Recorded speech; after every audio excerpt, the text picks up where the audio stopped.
You know, it's funny, I used to really want to know how to surf. I actually took lessons for like multiple weeks. I went down to Costa Rica and like hired a teacher and all this stuff.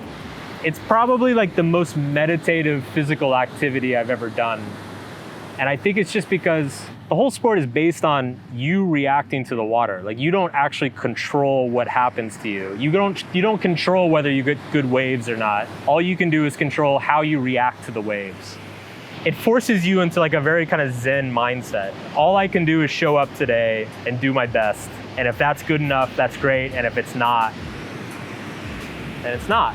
But I like the idea of being a surfer more than I liked surfing itself. I think that happens to us a lot of times is like, we want the identity of being something without actually having to do it. Because whenever you do something, there's like a bunch of bullshit involved. Like with surfing, you like crash and water goes up your nose and you fucking paddle forever and it's exhausting. It like looks cool.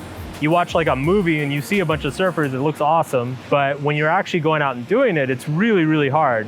You know, surfing was like, kind of taught me that lesson of there's a difference between actually enjoying something and just enjoying the idea of something. Yeah, so like, why do we do that? Like, why do we want to adopt these identities? Like, why do I want to be a surfer, but I don't actually want to have to surf? And I think sometimes when we want things, it's because we think that they're gonna fix something in our lives. They're gonna fulfill a need in some way. And I look back and I think I had a lot of desire to be this like cool, athletic dude. I don't know, that was like sexy and a beach bum and all this stuff. And like, I thought that there was kind of like a hole in me that I thought being a surfer would like fill that hole. But that's not the same thing as actually like enjoying doing something. And so I see a lot of people, I get it with writing all the time. People come to me, they want to be a writer. They say, Mark, I want to write a book. Like, how do I start? It's like the way you start writing is you fucking open up a Word document and you start writing. The only question is like, what's preventing you? And I think in a lot of cases, people don't actually enjoy writing, but they like the idea of being a writer. They think it'll make them look intelligent or smart or be admired. I think accepting that wanting the identity of something is not the same thing as the thing itself. It's a hard thing to admit. Like it was hard for me to admit that like, I don't like surfing. It's just, I don't find it fun. And that sucks after you've spent a bunch of money in like a month of your life trying to be a surfer.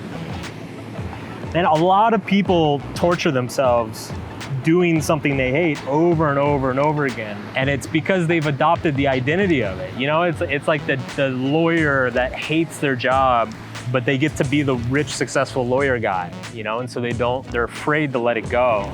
It's hard because when you let those things go, you go back to that place where you don't know who you are in this life. And that's fucking terrifying. It's really, really, really scary. And so there's a certain amount of courage that comes with it. And I think people mistake the courage for like the courage to live with less money or the courage to not be approved by your family or something like that. And like, there is that courage, but like the real courage is that courage to be willing to not know who you are, to be willing to not know what the fuck you want to do. That takes a lot of courage.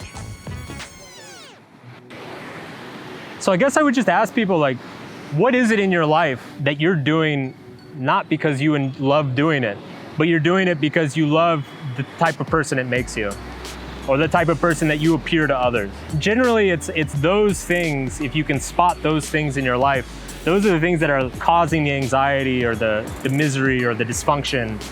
It just kind of has a ripple effect throughout other areas of your life. It creates unnecessary turbulence, it creates unnecessary fighting. You become defensive about this thing because it's like, no, fuck you, I am a surfer, I promise. There's some area of your life that you're not wholly aligned with. You're in it for the benefits, not for the thing itself. Life is all about doing something for the thing itself. I think it was Seneca who said that like, a rich man is not a man that has everything. A rich man is somebody who wants nothing. And the more stuff that you want that you don't have, the less happy you're gonna be. And the more you let go of those things you don't want, the happier you become. And so it actually like, it was like lifting a burden of like, oh, I don't have to be like this badass surf dude. I don't have to be a beach bum. Like I can be a nerd behind a computer. Like it's not a big deal. There's a certain kind of liberation and comfort that comes with that, of letting go of those parts of yourself.